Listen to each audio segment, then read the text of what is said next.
Welcome to the Press Rewind Prince Lyrics Podcast. I'm your host, Jason Brenninger, and on this episode, we're going to be exploring the tormented artist territory on Prince's Beautiful Ones, which is third track from the Purple Rain album. Returning to join me on the show to help guide through these emotionally fraught lyrics, and Leslie Ballard. Welcome back, Leslie. Thanks, Jason. It's a pleasure. Thanks for having me back. So we last talked on the 1999 album. We did All the Critics Love You in New York, which is a great song, a lot of interesting lyrics. But now that didn't really have a lot to do with relationships or have a lot of deep emotion going on in that song. So this is a very different song for you and I to talk about. Would you agree? Absolutely. Yeah, The Beautiful Ones is just kind of one of those songs that it's like a power ballad in many ways, but it's not like the power ballads that you're used to hearing from the 80s by rock bands.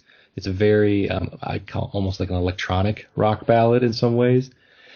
But just because of the way the song starts, you know, it has those discordant synth stabs at the beginning that kind of make it sound like there's a computer malfunctioning. Right. And it starts that way and it ends that way. And in between, you've got like this roller coaster of emotion going on, and Prince sings the song in much of his falsetto like he does for a lot of his early ballads. That's kind of like the way he went to his vocal range for ballads was the falsetto, but it's not done entirely in falsetto. So it really kind of borrows a lot of different elements of Prince's vocal abilities, from falsetto to regular, singing to speaking. He has a section where he sings, and of course you've got his screams at the end that are probably maybe the most memorable part of the song. So for you, Leslie, let me ask you this. Let's take a step back. The Beautiful Ones off Purple Rain, when did you first hear it? Did you first hear it off the record? Did you first hear it as part of the movie? What was your relationship and beginning with this song? So Purple Rain, the film and the album came out when I was, I think, about 5 years old, something like that. And so I heard the album at that time. My mom had it. It was on the turntable frequently. However, the time that I remember really hearing it for the first time, if you know what I mean, was in high school. I had sort of rediscovered Prince, 13 years later, however long that was. And I remember distinctly, my dad had this awesome stereo system in the basement, these huge, JBL speakers, and it was just perfect. And I remember sitting down in the basement, really close up to the turntable and putting that on and listening to Purple Rain. And then I truly heard The Beautiful Ones for the first time and got it. I was full of high school angst and unrequited love. And I was like, oh, he gets me, and it from that moment became my favorite Prince song and still is. It may be my favorite song, period. It's definitely a top three song, but it is absolutely my favorite Prince song. For a song that was never a single, it is, I would say, probably one of the more heralded Prince songs in his discography from the standpoint of a non-single track. And I think, that has a lot to do with the enormity of the Purple Rain album and how big it was. But also, it's a very intense song. And not all ballads can say that. Some people don't like ballads because they tend to be a little slow. Or, it's hard to relate to the feelings that the person is trying to convey in the song, if they're not personally, in love at the time or haven't experienced that sort of love or loss or whatever. But The Beautiful Ones, even if you have never experienced that level of intensity of emotion from losing someone, I think the way Prince delivers the lyrics and delivers the song, vocally and just sonically as well, I feel like it makes it more universal. Like he expresses it in a very primal way that people can relate to. That's kind of my feeling of why I think the song is so popular and, like I said, well revered in the Prince discography. I agree. I think that obviously we're here today to discuss the lyrics, but the combination of the lyrics and the composition and arrangement was to me, an absolute masterpiece. It's, like you said, it's an emotional build. I've heard it said before, and I agree that this song is similar to sex. You know, there's foreplay, a build of intensity, there's a climax, and then he's breathless at the end. And it's absolute perfection to me. And not to leave out, I think it's one of the best screams he ever did on recording. Fantastic. Yeah, and that was an enormity in terms of like its impact on me was the end, because I first heard the song when I was 9, and I was much too young to really get, like you said, like when you finally got it, you were in high school. Well, I certainly didn't get it either when I was 9, but one of the things that really stuck with me, listening to the song as somebody much younger and didn't really know what he was trying to say with the song's lyrics, was how he ended it. How it just, as you mentioned, just built in intensity until he lets it all out at the end. And you just feel it building, you know, you just feel it throughout the song, how it starts so kind of calmly and very pretty. And as the song continues on, he gets more intense with his delivery, and you know it's coming, you know it's building to this moment. But when the first time you hear it, you really don't know how far he's going to take it until you finally get there.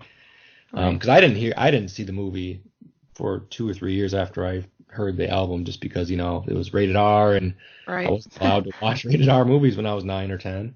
I managed to sneak a viewing of Purple Rain on a friend's HBO when his parents were at home when I was probably too young. But you know, for the most part though, the song stuck with me because not because of the visuals of the film, which are cool, and I'll maybe mention that here in a second, but how the song was delivered. I had never heard, you know, anybody go there vocally like the way Prince did in this song. I really hadn't. I had been listening to basically just pop radio up to that point, and nobody was screaming like this on pop radio. Let's just be honest. Nobody was doing that.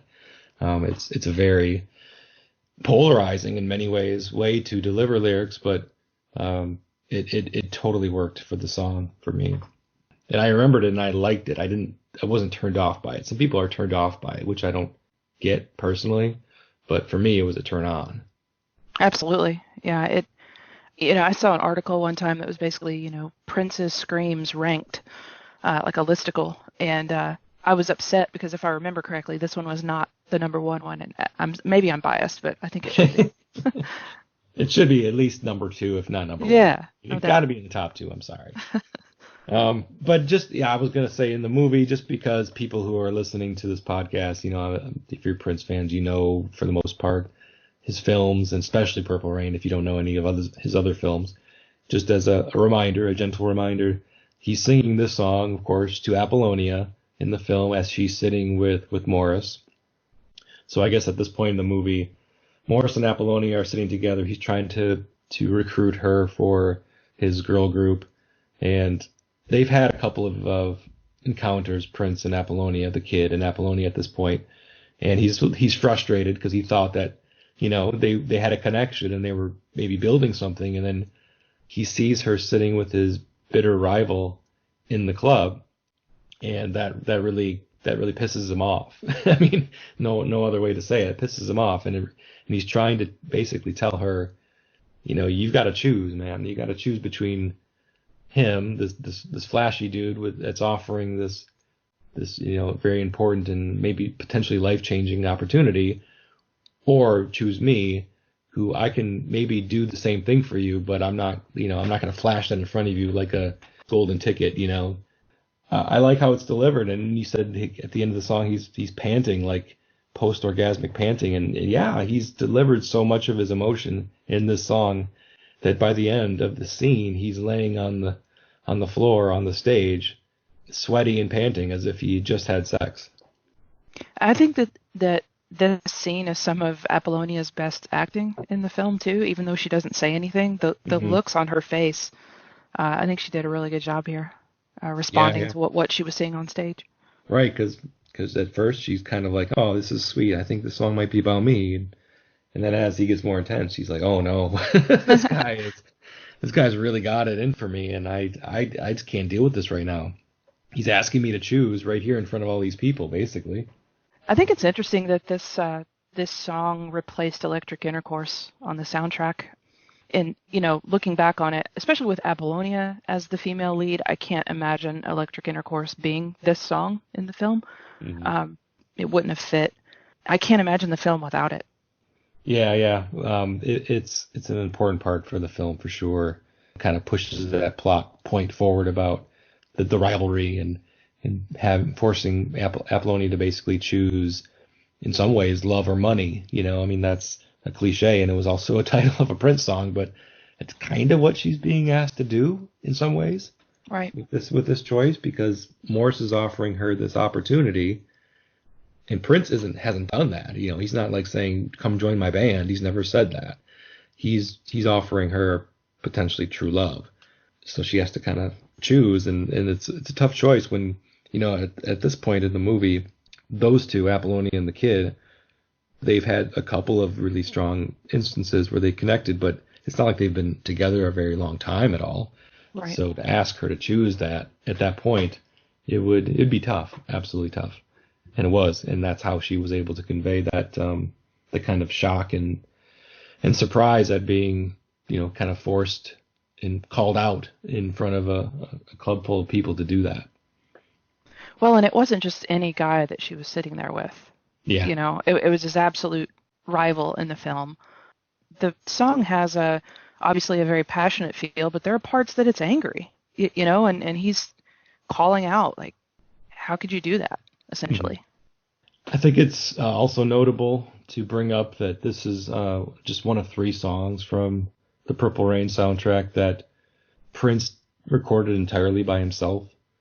There were no other contributions from members of the Revolution when recording this song, as there was on most of the others. It wasn't one of the songs that he performed live at First Avenue and recorded like most of side 2. You know, it didn't have the big band feel like Let's Go Crazy. It's a very intimate song. It was this song, Darling Nikki, and When Doves Cry were entirely recorded by Prince by himself.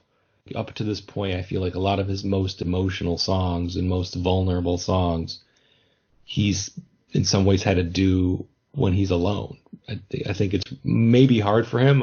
It'd be hard for most people, I would imagine, to get this level of intensity and to be able to deliver this level of emotion without it feeling a little self-conscious or, you know, whatever you might feel when you're trying to really put it out there. And to deliver that, it might have been easier for him to deliver this kind of performance by himself. Definitely. I think I read a quote or heard it in an interview somewhere that Bobby Z said, you know, that's what happens when you give Prince 24 hours by himself. You get the beautiful ones. Yeah. And, you know, he was known, he was not only known to record, you know, his lyrics sitting down, which I can't imagine getting that scream out sitting or lying down, but he did it a lot, but alone. And, you know, Peggy McCreary, if I'm remembering back to Dwayne Tudall's book, Peggy McCreary was talking about he'd often ask the engineer to leave the room while he was doing his vocals. It's a very, and I don't know the reasoning behind it. He may have been shy. It may have been just too intimate, or, you know, who knows, but, you know, she would talk about in an interview that was quoted in Dwayne's book as, you know, it'd be like 4:00 in the morning and she'd hear this scream and stomping coming from the studio. And that's what he was doing, is putting out a masterpiece like this. Mm-hmm. Wow. Wow. To be kind of in that periphery of Prince when he was recording these songs would have been, I mean, you don't really know when you're in the moment, I'm sure, but then looking back on it, it's like, holy shit. Right. I was there when The Beautiful Ones was being recorded. That must have been pretty intense. If I had a time machine, I would go back to, what was it, September 20th, 1983, I think this was recorded. I would love to have been there. For sure. One other thing I wanted to kind of bring up and talk about, I mean, we can always talk about it as we go along as well, but I'll bring it up now before we get diving into the lyrics, is the kind of who is this song about? Is this song about anybody? The origin behind the song? Because I think a lot of us, we try to put Prince's lyrics in like context of what's going on in his life at the time, or maybe, you know, what is his motivation? Does he have a muse? Was there some sort of inspiration for the lyrics to a particular song, or was there a moment in his life that drove him to write these songs and these lyrics? And so The Beautiful Ones has been one of those songs, I think, where it's been speculated about quite often, who is this song about? And I'm sure that, Leslie, being that you're such a big fan of the song, the stories that have been out there for years about who the song might have been about based off of some people's opinions. Do you know these stories, Leslie? Yes. I think there are kind of three opinions on this one, or three, not three people's opinions, but three people or situations that it could have been about. Yep. One of them, the most popular, the one everyone has heard for years, is that it was about Susanna Melvoin. Mm-hmm. I think Peggy McCreary, David Leonard, Susan Rogers, a lot of people who were around at the time were, observing that this was the period of time that Prince was falling in love with Susanna, and that it seemed to be obvious to them that it was about her. Many at the time also, especially if you look at the fact that it was written to replace Electric Intercourse, and the whole reason they needed Electric Intercourse replaced is because Vanity left, Denise left. A lot of people speculate, was this about her? Was this about her departure and his, because he, had a relationship with her at the time as well. It's obvious this was written for the film. I needed a specific song for a specific, I'm paraphrasing here, but specific purpose in the film, and I wrote it about that. And and he even, I think you're right, I think I do recall someone mentioning that in one of the piano and microphone ones that he alluded to the fact that it was more Vanity in general. But I don't, that was also after she had passed too, so right, yeah, that was in the forefront of his mind. And this may sound like, sacrilege in the Purple world, but I don't always even put like a lot of stock in what he said about what things were about, because I don't think, very few songs I think were about one person at one particular time. Like, I'm sure he drew from many inspirations at a given time to, come up with a certain composition. So it could have been about both Susanna and Vanity, or any number of women or experiences in his past, is my opinion on it. Yeah, you basically echoed exactly what I was thinking. I'm like, why does it have to be just one? Right. Why does it have to be for the movie only, or for Vanity only, or for Susanna only? Why couldn't it have been kind of a combination of all of those things that were happening at the same time? Like, Vanity just left him. Susanna, he just met Susanna and he was, falling in love with her, but she was with somebody else. So he's trying to convince her to pick him. Oh, by the way, there's this love triangle in this film he's making, Right? And it needs some lyrics for a very intense moment in the movie where he's confronting her about picking him or his rival. So it could be all three. And just because he says at the end, in 2016, after Denise Matthews passed, that this song is for her, doesn't mean that in September of 1983 that was his only inspiration. It just means at that point in his life, he was really thinking about, his time with her, and how things ended, and very sad. Her death affected him, from what I read. Absolutely. Very deeply. So yeah, it makes sense that he would dedicate a song that probably had, was thinking about her at the time he was writing it, to her after she had passed. It makes complete sense. But also, yeah, hey, I needed a song like this for the movie, so here you go. Right. I think even Susanna said at one point, like, the lyrics don't exactly match our relationship, you know? Yeah. I think we both are on the same page that inspirations come and go. They can be plentiful. They can be multifaceted. Okay, so yeah, I just wanted to bring that up because it is kind of an important part, the lore behind the song, and being that it's such an important song in his career, the lore has kind of been out there for years. So I just wanted to address it for a little bit before we get started. To kick off the song, Prince is singing in his sweet falsetto voice. You're thinking you're just going to get a nice little ballad. I mean, yeah, it starts off differently than most ballads with I already mentioned those synth stabs and the way it kind of comes in like a computer, like just being loaded up, you know. I like how it begins. It kind of throws you off a bit. Baby, baby, baby. What's it gonna be? Baby, baby, baby. Is it him or is it me? Don't make me waste my time.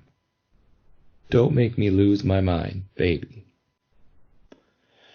So that's the first verse. And he's really just asking a bunch of questions at this point, just kind of trying to put it out there, you know, what that he's already in kind of a situation in this relationship where he's confused, you know, and maybe a little bit uncertain where he stands in this relationship. It's not your typical beginning to a ballad, really, just because of the way he asks questions, and they're all of a sudden he's putting it out there right away that he's feeling really kind of concerned about his place. Is that kind of what you get from the first verse, Leslie? Yeah, it's always struck me that he doesn't begin this one with, you know, flattery and, oh, I love you so much, you're so beautiful, whatever. It's straight to the point, choose, from the very first sentence. Yeah, what's it gonna be? Yeah, and that's super bold. But yeah, I read and heard the same thing in this first verse. Yeah, and it's interesting because Purple Rain is the album is like a story in many ways. I mean, obviously it's a soundtrack to a film, which is of course a story, so it makes sense this is kind of a story album. But if you're looking at it as a story, you just had "Take Me With You" was the song before this, and as I discussed with Julian Long in the last episode about "Take Me With You," that song is all about kind of like the newness of a relationship and feeling each other out and having that infatuation with somebody when you're, you know, instantly attracted, and then to go from that to now all of a sudden, you know, you're in a phase of the relationship where you have to ask these questions, these tough questions, Right. And you're feeling like maybe that infatuation is still there, but now there's some sort of doubt. There's like some doubt that's been added to the equation, and we know from the film that doubt is more stay. But when you're listening to the song, it's not really conveyed exactly what's going on. You just know that he's asking this woman to make a choice. Is it him or is it me? Right. And he's just all torn up about it because he's feeling like potentially he's wasting his time on her if she's not going to ultimately pick him. He doesn't want to waste any more time on her because it's too painful, I guess. I mean, that's how I kind of take it. It's too painful to keep chasing after somebody who hasn't made a definitive choice. Right. Waste his time in that sense, and potentially, waste his time that could be spent on his music. Yeah. You know, in the film, he's trying to, fend off these other bands that are, usurping his position in this club and his rise to stardom or whatever he's going for. And a relationship could be a distraction to that, especially if it's one that's not going to be reciprocated. Yeah, and for somebody as professional and career focused as Prince was. Okay, so then the second verse is really just kind of a continuation of the first verse. There's just a very small break in between these verses. It doesn't do a chorus. He just continues on in the same vein with the questions. Baby, baby, baby, can't you stay with me tonight? Oh, baby, baby, baby, don't my kisses please you right? You were so hard to find.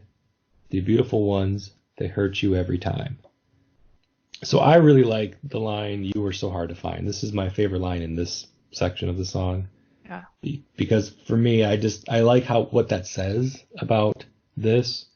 It really tells us, the listener, that this woman is special. I mean, we never really got the impression through watching the film, if this is, intended to be kind of sung by the kid, that he really had a hard time finding sex or, finding one night stands or even just casual relationships. Tell somebody you were so hard to find implies that he's been playing the game for a while and he's just never connected with anybody. It's never been about that. It's never been this deep. And to finally find somebody that he feels like potentially could be the one, capital letters, the one, is is a big deal. And to say you were so hard to find kind of says a lot to me. It says a lot about what he's been up against to this point as a potential, budding rock star, groupies and women that maybe didn't have his best interests at heart, or maybe he was just using them in return. I kind of I love that line as well. I hear it more combined with "Don't My Kisses Please You Right," and then "The Beautiful Ones They Hurt You Every Time," because he's basically saying to me, in the line "Don't My Kisses Please You Right," like, am I not enough for you? Am I not good enough? He's almost like looking for, like, what have I done to deserve this? Am I, like I said, am I not enough for you? And then into, okay, if I'm not enough for you, like, gosh, you were, like you said, so hard to find. I looked everywhere. I went through X, Y, and Z just to find you. And then the last line, he's like almost resigned to it. Like, well, they hurt you every time. She hasn't even answered the question yet, and he's already saying, well, the beautiful ones hurt you every time. Yeah, there's a lot of self-doubt in the second verse with, bringing up the lines, don't my kisses please you right, as you mentioned, tells us that he's feeling a little self-doubt about him being enough for her, which Right. makes sense because he's asking her to choose. So obviously she's had some conflict as well between Prince, the kid, and his rival, his rival for her affections. And yeah, to say the beautiful ones that hurt you every time does it is kind of a sign of resignation almost. It kind of brings some sadness to it as well. Like he's hmm already considering this a lost relationship in some ways. That another thing that's always been interesting to me about this verse, when he says the beautiful ones, they hurt you every time, I think he was a beautiful one. And there are people in his life that would say, yeah, that was true about him. That's always struck me. So up to this point, he's been singing very kind of dramatically with his kind of fluttery vocal style in the beginning. You have the gothic sounds of the synths going on.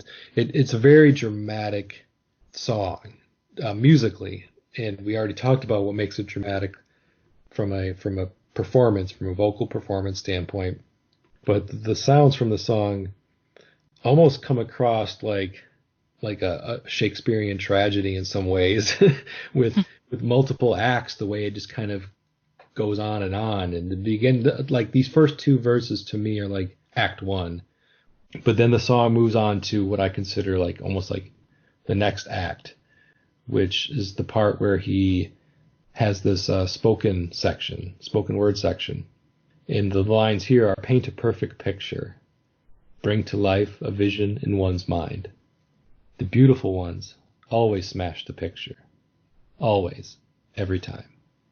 What do you like about this section, Leslie? Everything. My goodness, where to start? Easy answer, everything. Yeah, paint a perfect picture. He's saying, you can conjure up the image of perfection, the perfect relationship, the perfect situation, the perfect person. You create it, you bring color to it, you manifest it, and then, of course, I guess it's inevitable that it's going to be a beautiful one in that picture, right? But the irony of it is that the very one that you painted into the picture, the perfect one, the beautiful one, will destroy that creation. And he's saying, it happens every time. There are no exceptions to it. And I read between the lines here that he was saying, I was hopeful that you would be the exception, but apparently not.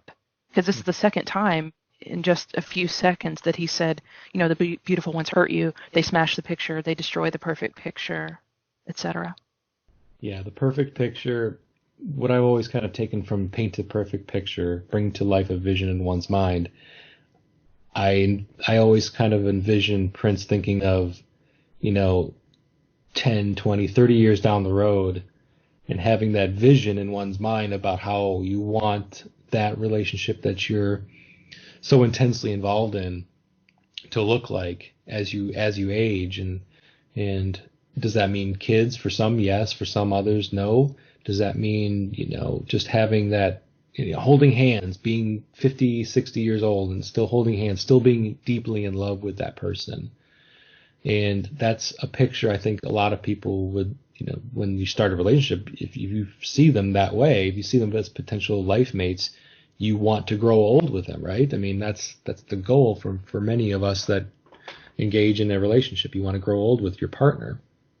And for me, I've always looked at it like that. Like he's painting a perfect picture in his mind of how this relationship is going to evolve over time, and they're going to stay together forever, and it's going to be one of those amazing lifelong love affairs. And it's almost like he's self-sabotaging in some ways by not having the foresight to think that this could really be a reality. She's just one of the beautiful ones, and the beautiful ones, it just doesn't work out. I have to pick somebody else because this person's just too good for me in some ways. Yeah, he hasn't yet built his confidence in the song. Later on, we'll get to it. He gets bolder and bolder, the further it goes, but he's still, like you said, in that kind of self-doubt mode. So then after this spoken word section of the song, he goes back to singing, and he's still in his falsetto, but the music now starts to get a little off kilter. I don't really know how to describe it best, but up to this point, it's been pretty standard piano, and it's very pretty. But now when he sings this next section of lines, this next verse, you hear the music starting to kind of, I don't know, dissolve a bit, and it feels like it's out of tune, like he's playing out of tune in some ways. I don't know. I do this all the time with songs, especially with Prince, is I have visions in my mind about, just like things that could just come up. Like I'd mentioned the picture of him and his mate in a long-term relationship and how he's envisioning that. And I also mentioned like the Shakespearean tragedy thing, but I also get vibes of like Phantom of the Opera type vibes going on with this song. And I think it's because of like its gothic sound and its dark sound. I almost get like a vibe of Prince like holed up in his studio.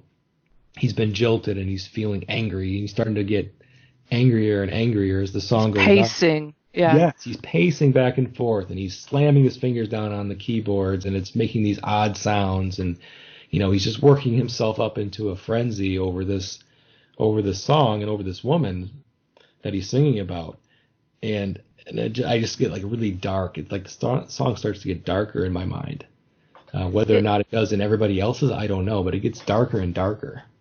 No, I can see that. The other thing, looking at your theatrical example, if I were to make a music video of this or make a one-act play based on the lyrics of the song, in the beginning, I can picture him and this woman, sitting there having a conversation, and he's quietly just saying, what's it going to be? Like making her, whatever, asking her to choose. And then this verse, in my mind, is when he stands up, he gets more desperate. He's getting more like intense about the questioning. What if I told you I was in love with you? Not that I love you. To me, that's a good distinction too in this verse. He clearly says in love with you. And then he starts going, okay, what if we got married? It's like he's reaching for anything that she would go, oh yeah, that's the thing that's going to do it.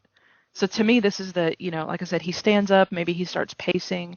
That's the image that I have in my mind of this verse and of the trajectory over the first part of the song.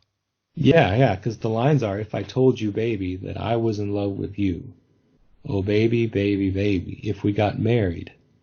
Wouldn't that be cool? The fact that he's not, he's still asking questions, but they're kind of like, they're rhetorical questions, I don't know. He's not asking her to choose anymore. He's proposing these different scenarios. And as you mentioned, are these things that he thinks she wants to hear that's going to put him over the top? I can't remember at which point it happens in the movie if the question has already been asked, but there's a part in the movie where his dad asks him, you got a girlfriend? And he says, yeah. And he says, you going to get married? And he goes, I don't know. And then his dad says, "Don't ever get married." You know, Yeah. Yeah. I can't remember what order if this song has already happened yet or what happened in the movie, but I always think about that part. You know, when I hear that lyric in the song. Yeah. Yeah. No, good point. Forgot about that line. But he definitely starts to come across more desperate to me. In both of our examples, like if we're visualizing the lyrics, that desperation comes through. The line, you know, "You make me so confused," it conveys that he perceives that she's sending mixed messages, mixed Yeah. signals. Yeah. You know, we were just together, like you said earlier. You know, they've already had a couple of really intense encounters, and you know, we can read between the lines. They can't show everything, of course, in the film, but you know, we can assume that they've been building something together. Mhm. And then he's like, you know, and I come out and there you are sitting with Morris. Like, what's up with that? You know, you're so confusing. And again, he ends this verse with a line of resignation. Well, you know, beautiful ones you always seem to lose. They smash the picture. They, you know, they hurt you every time. He's ending a verse again on kind of a down note. Yeah. You make me so confused. The beautiful ones you always seem to lose. So the beautiful ones hurt you every time. They always smash the picture, and you always seem to lose them. That doesn't really bode well for potential beautiful ones if if they all end in so much negativity.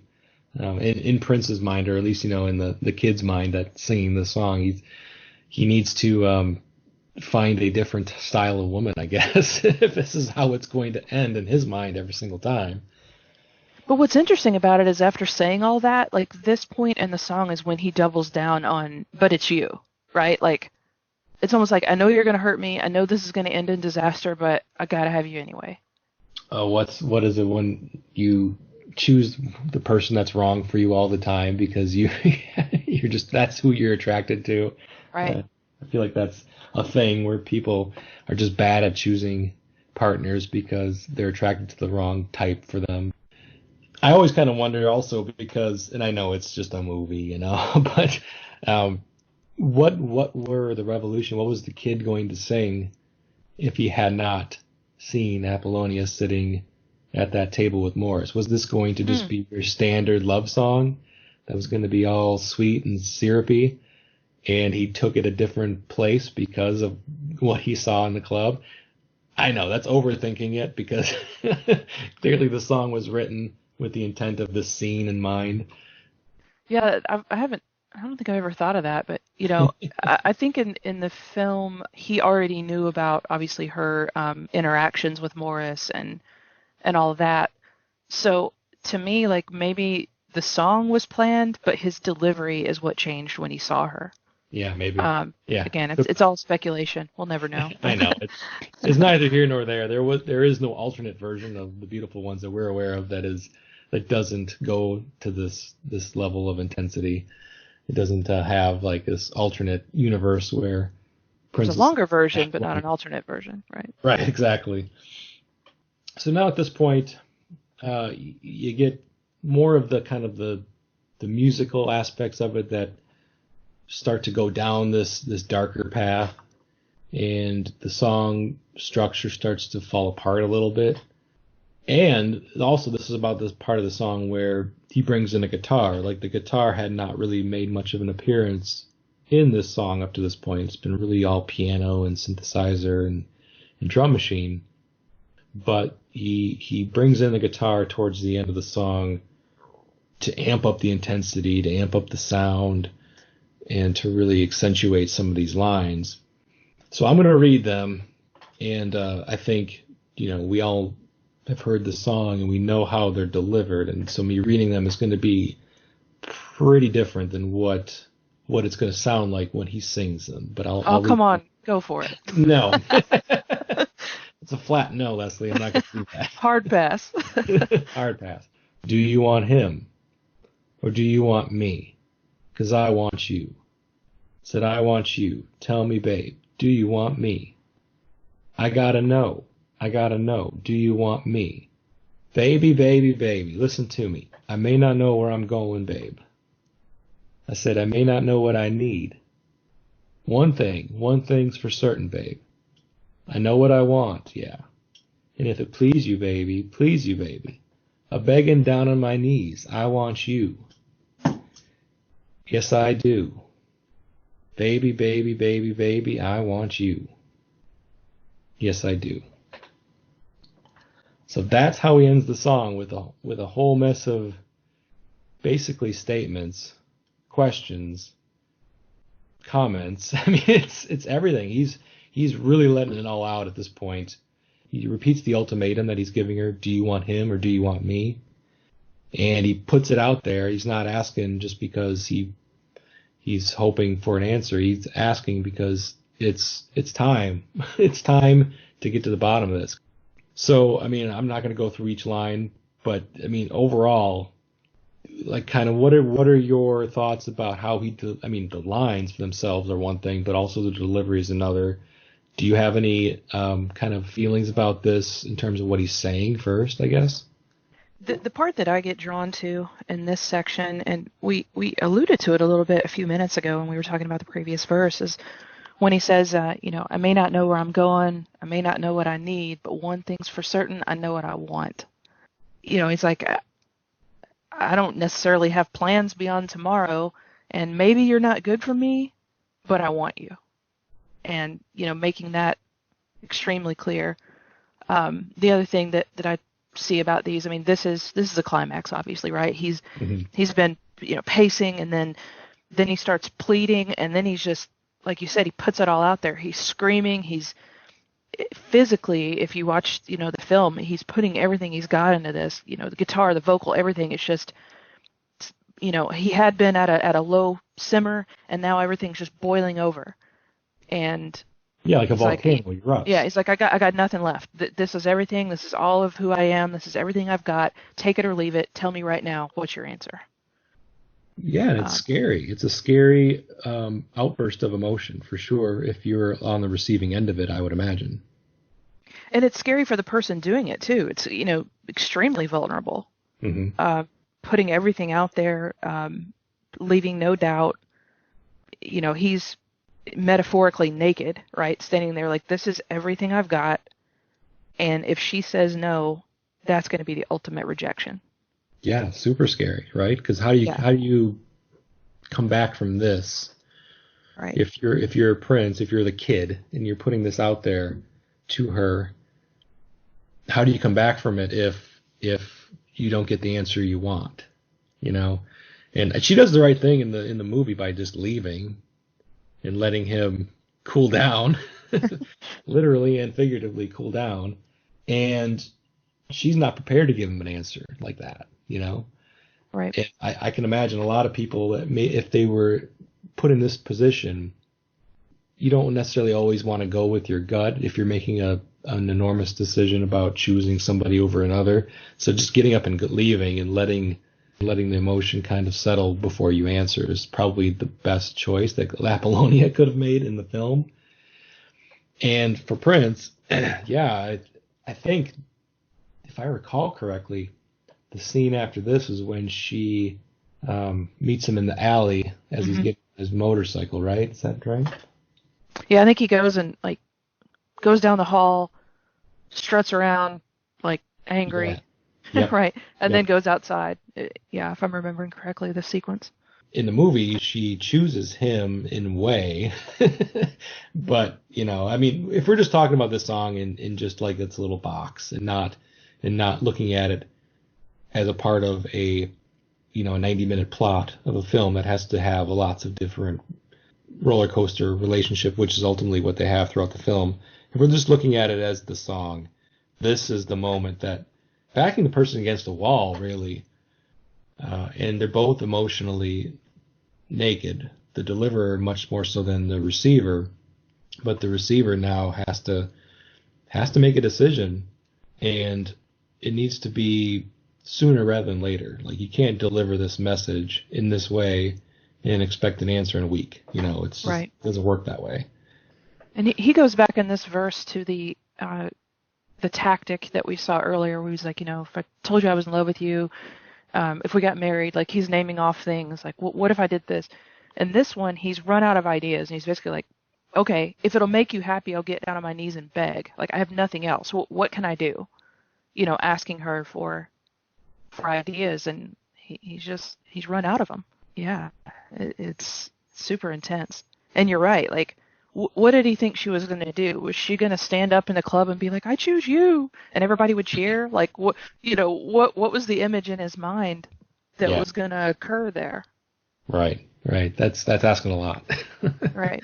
It's asking a lot. I think he probably knew, like, if we're trying to get into the mind of the kid in delivering the song, he Right. probably knew that he was asking a lot and he wasn't necessarily expecting an immediate answer, but he had to. He just had to. He couldn't keep it in any longer. He had to put it out there because he felt so strongly for her in such a short amount of time. That, and also, I mean, I'm sorry, sitting with his bitter rival was really the catalyst, I imagine, of how this song was delivered in this way. I mean, he's not happy about that at all in this movie. Not one bit. Well, and back in the 80s, no one used the term extra, right? But Prince was probably the most extra of extra people, right? That we've ever encountered, and this is classic Prince slash the Kid grand gesture. This is probably one of the Princiest things that Prince could have done as the Kid is this scene to me. Yeah, yeah. This one and Darling Nikki are the two most extra of his performances in the movie.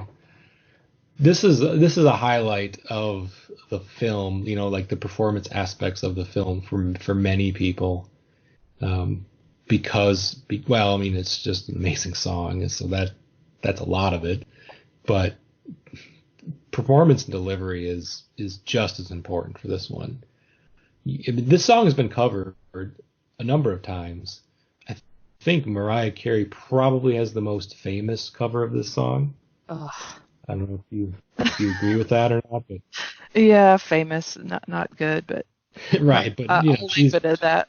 Exactly. She's the most famous person that has covered this song, and it's so frustrating. I mean, just because I'm a huge fan of Prince and of course of this song and his version of this song, but there are people out there that prefer Mariah's version, believe it or not, because they don't like the intensity of how he delivers this ending.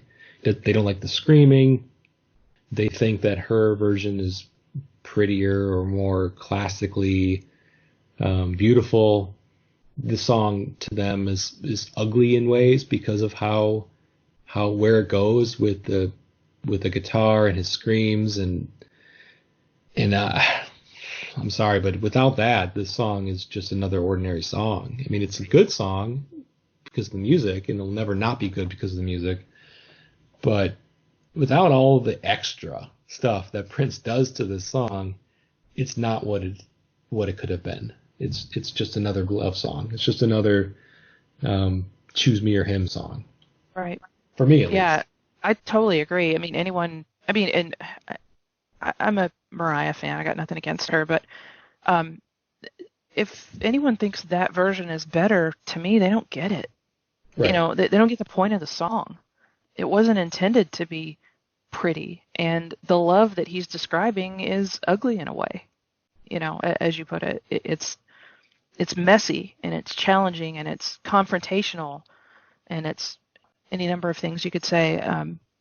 The one cover or the one person that I've heard cover it that I really respect is Bilal. Oh yeah. Yes. I got to see him perform it live at City Winery here in Nashville. I want to say it was like maybe a year after Prince passed. It wasn't immediately after, and I actually have a little like cell phone recording of it, and he really did it justice. And it seems like he was on one of the televised tributes performing it as well, like one of the early ones. But he does a really good job. I mean, his vocal style is well suited to it, and I think he conveys the emotion as best that I think anyone could who isn't Prince. Yeah, I'm not going to say that I've heard every single cover of this song by every artist who's ever done it. So I'm sure that there are versions out there that stand up on their own and do a very solid job of recreating, the emotion and the feeling of this song as it was intended. So that's great to hear because, otherwise I would have just made assumptions that nobody has ever come close to recreating this feeling for this song. So glad you brought that up. Somebody asked me a question or not just me, they had, one of those questions that people pose on Facebook recently and said, you know, name a song that absolutely makes the scene in the movie that it was in, right? So people were talking about various things and, different soundtracks and whatever, and this was my answer.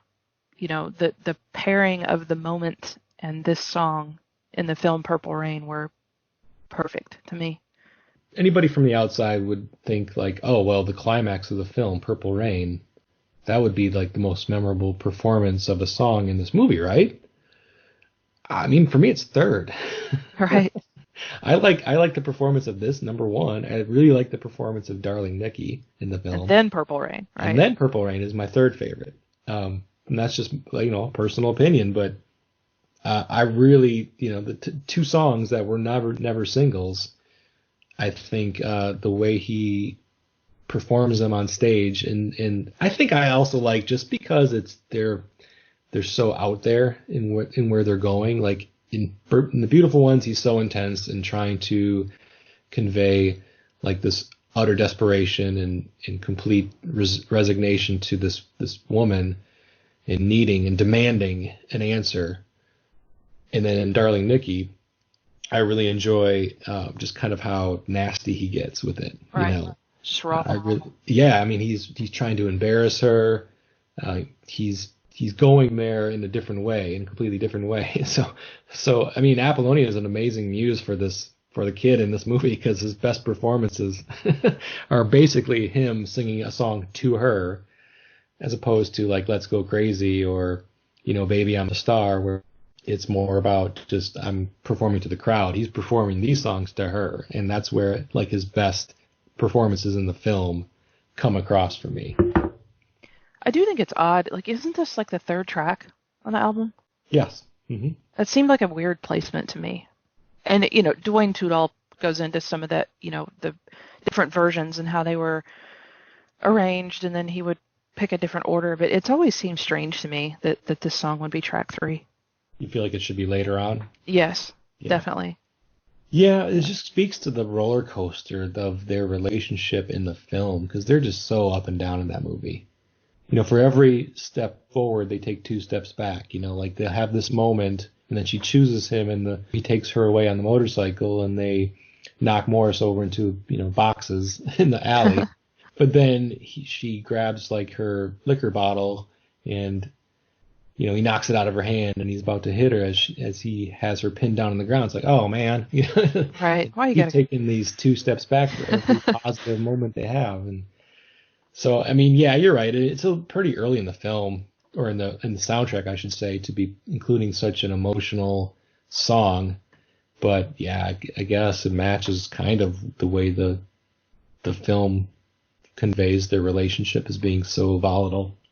One other thing I wanted to ask you, Leslie, and I'll bring up mine first, because this song is so important to you, and it's one of your all-time favorite Prince songs, and it is one of mine as well. Like for me, this song has multiple times where it kind of gives me goosebumps. When you're listening to it, and there's nothing you can do to prevent it. It just happens as soon as you hear this. For me, the moment that gives me goosebumps every time, regardless, is when he sings. Okay, so it's before the climax. It's after he sings the section about, if we got married, wouldn't that be cool? And then he says, you make me so confused. The beautiful ones, you always seem to lose. And the way he sings, vocal goes up. Yeah. I can't listen to the way he sings that without getting goosebumps. Is there a moment for you in this song that does something similar? That one, and then the other one, well, I think everyone loves the part where he says, what's it going to be, baby? Do you want him or do you want me? Because I want you. And then he does the point, right? Like that one is, yeah. I think a lot of people would say that. But for me, the one that really gets me is the whole section of, I may not know where I'm going, may not know what I need. And when he says, if it please you, baby, I'm begging down on my knees. I want you. Yes, I do. Like that part. I mean, it takes my breath away even just sitting here talking about it. That's the part in the song for me that does that. Yeah, no, I love that. I love that part just as well. And I think that if there was a second place for giving goosebumps, it would be that section. I really like the clarity that he has, and I may not know where I'm going. I may not know what I need. One thing's for certain, baby. I really love how clear he is in his message there. Because up to this point, he's asking a lot of questions, and they seem kind of like scatterbrained with this and proposing marriage, and what if I say I love you, and I'm so confused. But here, he's making a very clear point, and it's concise, and it tells a lot. To me, it's like he just had a moment of clarity as he's singing these lines in this song.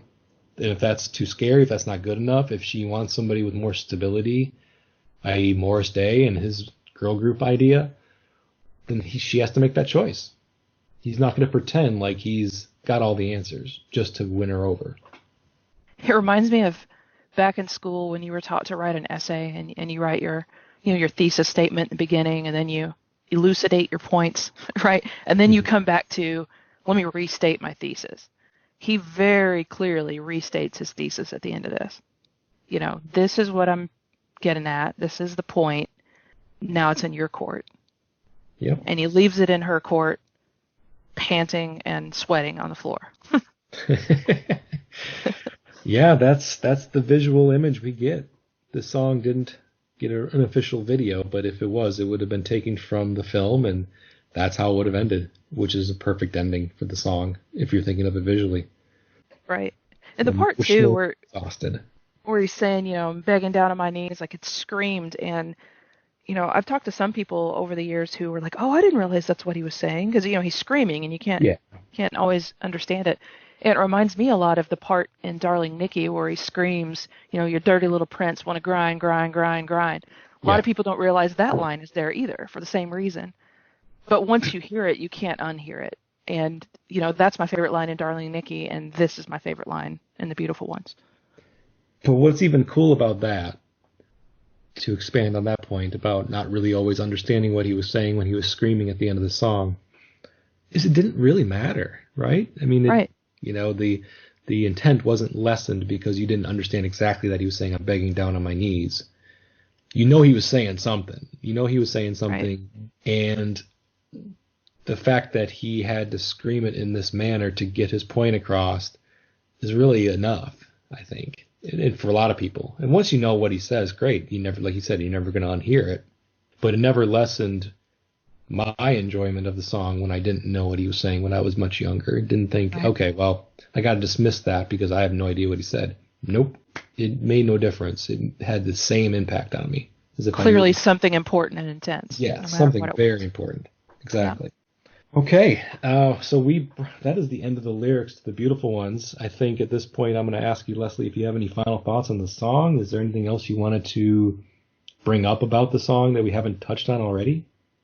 The only other thing I can think of that I wanted to mention is that within the Purple community, there seems to be this recently, and maybe it's always been there, I wish people would stop talking about Purple Rain so much. Like, we're Purple Rained out. And one of the things that I think about with this song is sometimes I wish it wasn't on Purple Rain for that reason. I do see that as well sometimes, and I get where they're going with it. They're just hoping that other parts of his career and other eras of his music get as much shine as Purple Rain.